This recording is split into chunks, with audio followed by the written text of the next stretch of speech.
Novo lançamento no mercado de Water. A Terabyte nos enviou ele. O Ninja Spectro trata-se de um Water ARGB. Eu recebi a versão 240. E aí?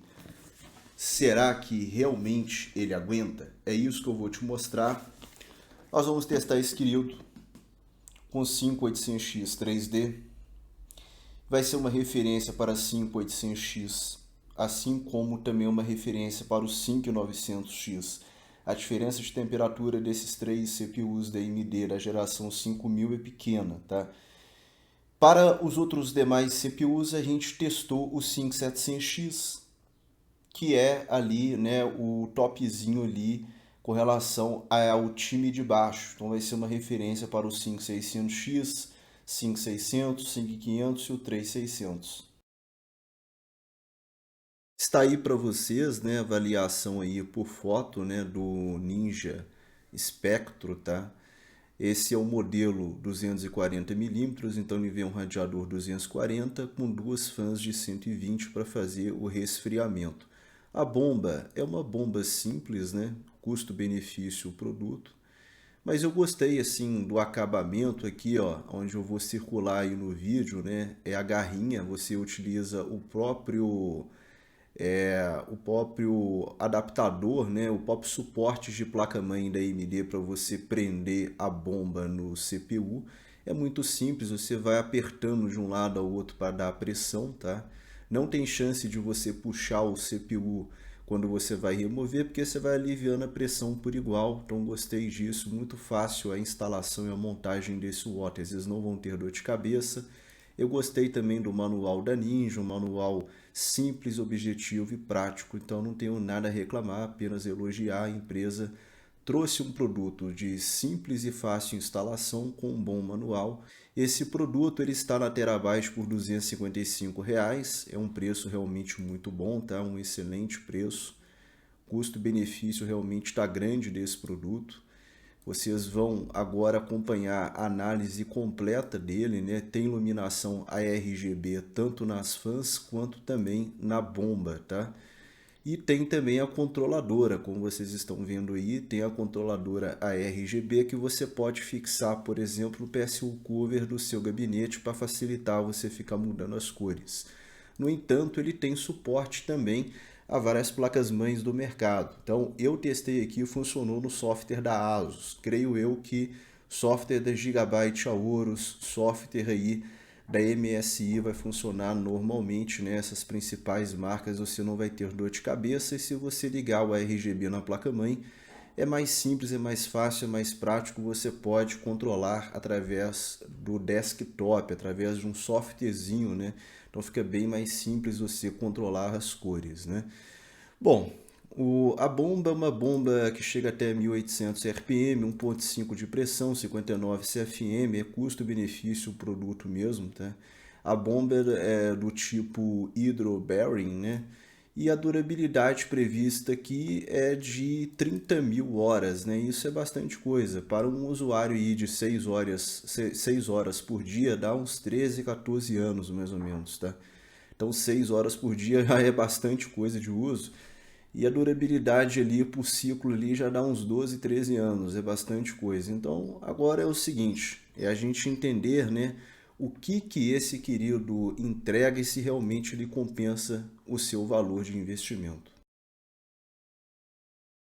Tá aí na tela para vocês, a configuração padrão da controladora do Otter é essa, fica alternando as cores automaticamente. Você pode colocar a controladora ali no PSU Cover ali embaixo, fica mais fácil de você estar acionando ela. Geralmente eu deixo ali abaixo da placa de vídeo no PSU Cover e num clique ali no botãozinho da controladora você vai alterando as cores. Você pode deixar na cor sólida igual tá aí.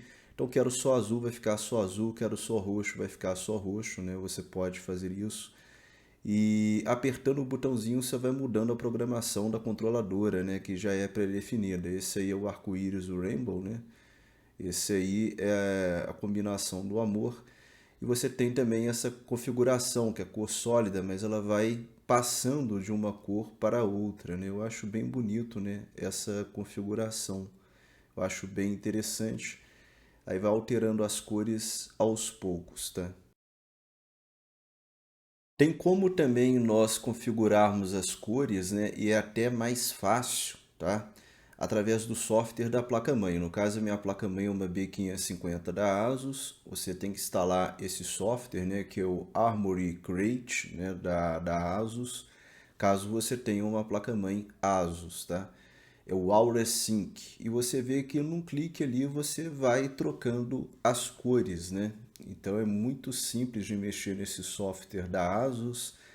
É praticamente intuitivo. Na tela já te mostra tudo. Você tem ali AuraSync, onde eu estou clicando ali, você vai mudando de acordo com as configurações do software. Você pode criar também uma configuração pré-definida sua mesmo. Então é bem simples de mexer com o programa, bem fácil, né?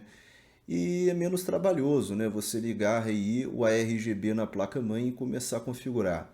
Giga, que placa-mãe que aceita só as placas da ASUS? Cara, basicamente qualquer placa-mãe. Você tem as placas-mães aí da Gigabyte Aorus, que é compatível. Você tem as placas-mães da MSI, também são compatíveis. As da ASUS também vão ser compatíveis. Então, a maioria desses fabricantes aí vai funcionar normalmente, tá? Porque esse ARGB ele segue um padrão. Então, se a placa-mãe ela tiver suporte ao ARGB, provavelmente o software do fabricante você vai conseguir estar aí padronizando as suas cores, né? Sem precisar ficar apertando o botãozinho da controladora. Então a controladora é só basicamente o último caso. É bem mais eficiente, bem mais lógico você criar a sua própria configuração ou alterar, né, as configurações através do software da placa-mãe. Num clique você faz isso, bem simples mesmo de mexer, né? E se você também não quiser nada, não quer iluminação nenhuma, tem como você desativar também, deixar sem nada, né? Sem LED nenhum. Bom, você está vendo aí que o PC está trabalhando aí, a temperatura ambiente minha aqui está 28,9 graus, tá? Então nós estamos testando aqui numa temperatura overkill, cara. Praticamente 30 graus que a gente vai brincar com esse Otter agora. Começamos os nossos testes pelos games COD Warzone. A gente testa 1080p no preset mínimo e por quê? Eu quero que o CPU me entregue o máximo de frames que ele possa conseguir, tá? Então, para isso, a gente elimina qualquer tipo de gargalo da placa de vídeo e tenta empurrar para o CPU. Quanto mais frames ele entrega, mais estressado ele tende a ficar. Então, nós temos aí o 5700X entregando 165 frames de média, com picos de 170 frames, registrando 60 graus no máximo de temperatura, enquanto que o 5800X 3D me entrega aí o máximo aí uns 200, 210 FPS, a média é 198 e a temperatura registrada aí é 70 graus que ele entregou nesse cenário, tá? God of War, um jogo interessante para testar também, exigente, a gente tem aí 5700X com 61 graus e o 5800X 3D me entregando 73 graus, tá? Se travar os frames, vai cair drasticamente a temperatura. Cinebench R23 simula aí um renderzinho aí, leve. Então a gente faz só para a gente entender. Se é 10 minutos de render mais ou menos, a gente tem o 5700X registrando uma máxima ali de 64.8. A média foi 60.6, então não diferenciou muito com relação aos games. E o 5800X 3D registrou 83 de média e a máxima 84. Então o 5800X 3D realmente ele sentiu, né? O Otter sentiu um pouco, né? Agora o AIDA 64 a gente faz um estresse aí de 30 minutos. Aí já é um estresse mais pesado, já é um estresse que o CPU ele sofre um pouco mais, tá? E quando a gente baseia a questão de desempenho, a gente geralmente tira por referência, por performance aqui, o AIDA 64, tá? Porque é o estresse mais pesado que a gente faz. O 5700X ele pontuou 64 graus de média, 64.1, e a máxima dele foi 69.3, uma máxima realmente muito boa, né? quer dizer menos de 70 graus. E o 5800X 3D, a média foi 83,3 e a máxima foi 85,5, né? Poxa, cara, tá alto. Cara, é um teste overkill para CPU. E 85 para um processador quente tá até ok para um Otter 240, tá? Performance relativa na tela para vocês, baseada no AIDA 64, que é o teste de estresse mais pesado que a gente faz, tá? A gente tem aí 4 Air Cooler da Deepco, são variações do Gamas 400, então tem 400 V2, AG400, AK400 e 400 GTE. Diferenças pequenas, né, entre eles, você vê que a oscilação aí é mínima, tá? Entre esses produtos. O Otter da Superframe Isengard 120 e o Otter da Ninja Spectro 240, que a gente está fazendo a análise dele. Então, a gente tem a questão em azul aqui do 5700X e o vermelho a gente tem os dados do 5800X 3D para vocês compararem, né? E você vê que a diferença dá 19 graus, né?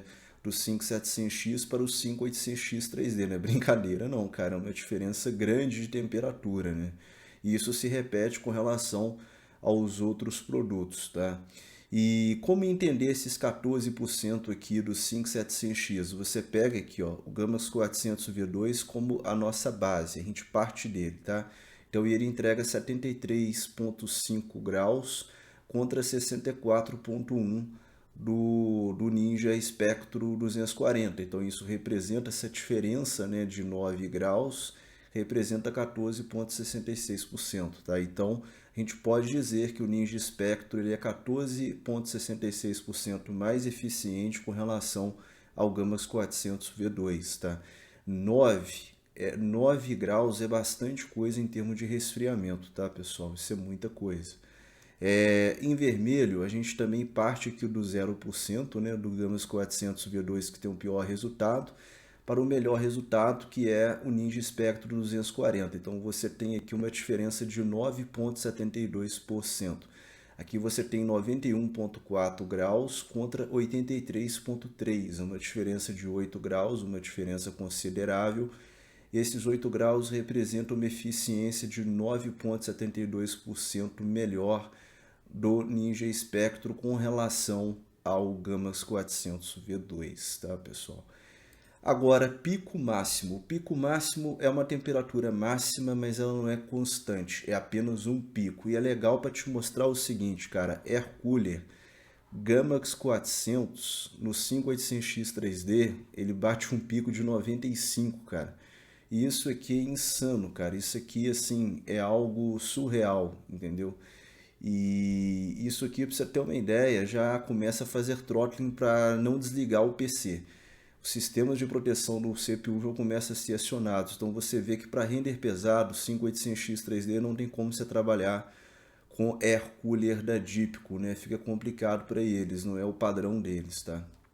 E o 5700X até que dá para você trabalhar com Air Cooler, né? Porque ele fica ali 73 graus, uma temperatura mais confortável. Você vê que questão de pico, né? Você tem uma diferença aqui de 4 graus, né? Do Ninja Spectro 240 para o Gamas 400 V2. Não é nenhuma diferença assim tão absurda, né?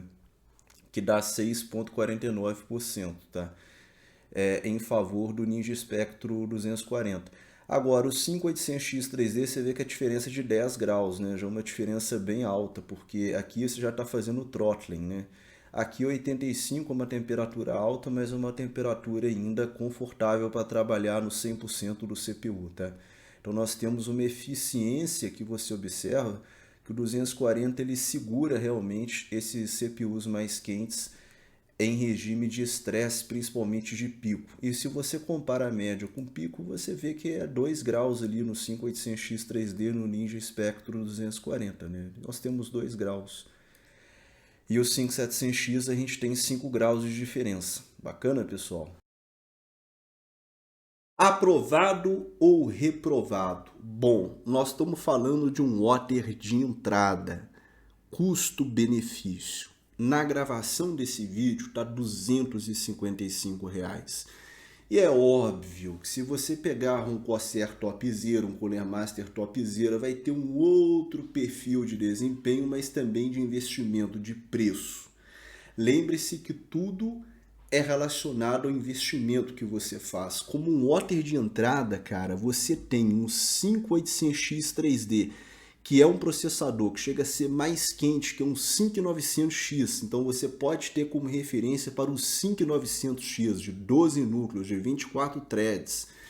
Você tem um processador como esse e ele entregar 83 graus em estresse máximo, 30 minutos, é interessante. Então, se você for trabalhar com edição, com renderização de vídeo, 83 graus tá show, picozinho ali de 84, 85, cara, tá top. Não tá ruim. Não tá ruim, entendeu, pessoal? 85 de pico, 83 de média, é uma temperatura alta, mas uma temperatura razoável. Não é uma temperatura crítica. Chegou a 90 graus, é crítico. Ultrapassou os 90, aí você se desespera. É assim que a gente trabalha. Eu testei a 28 graus ambiente. Aí eu moro a 40 graus. Cara, 40 graus aí já não recomendo. Tô sendo sincero, 40 graus é complicado. A não ser que você tenha um ar-condicionado aí que você consiga baixar essa temperatura. Até 30 graus tá show. Então, se você mora numa região que a temperatura média é 30 graus, eu acho um produto interessante para um CPU como o 5800X 3D. É um produto interessante visando o quê? Visando custo-benefício. Entendeu? É um produto que você vai investir pouco e ele vai te entregar um resultado satisfatório. Você vai conseguir usar o seu produto. Para jogar, mesmo se você mora numa praia a 40 graus, vai ficar legal. Por quê? Jogando é 70 graus. Isso o 5800X 3D. É o mesmo para o 5900X e para o 5800X. Então, jogando competitivo pesado, o código Warzone que exige muito é 70 graus. Aí você está na praia lá, vai dar 80, 82 graus. Isso está ok. Está longe de ser uma temperatura problemática. Então, para games, você pode comprar, mesmo se você morar na praia. Para trabalhar, aí se você mora numa região de temperatura alta e você não consegue controlar a temperatura, que aí você tem que partir para um produto que vai te entregar um pouco mais. Mas para jogar, dá para colocar sim no 5800X 3D, no 5900X e ser feliz. Entendeu? Agora, CPUs como 5700X, 5600, cara, é fichinha para esse water, né? Você está muito bem dimensionado, bacana. Mas me conta aí o que você achou e lembre-se, né? Ele tem também um fator muito importante, porque por R$255 você tem a RGB endereçável. Com um clique, se você tiver uma placa ASUS, Gigabyte, Aorus, MSI, você consegue colocar a cor que você quiser e criar seu próprio padrão personalizado de cores. R$255, cara, é barato demais para trazer essa tecnologia. Então, ó, a Superframe, a Ninja e a Terabyte estão de parabéns, porque é um produto realmente que está num custo-benefício muito bom, por entregar uma performance boa para um water de entrada, por entregar o ARGB, e nesse preço é imbatível. Agora a gente vai ter que testar contra outros waters, né? Na próxima semana, prometo a vocês, o Izengar da Superframe, a gente vai colocar lado a lado, a gente vai ver, né, qual que é a diferença desses dois produtos. Deixa o like, compartilha esse conteúdo, aquele abraço, é nóis e até a próxima.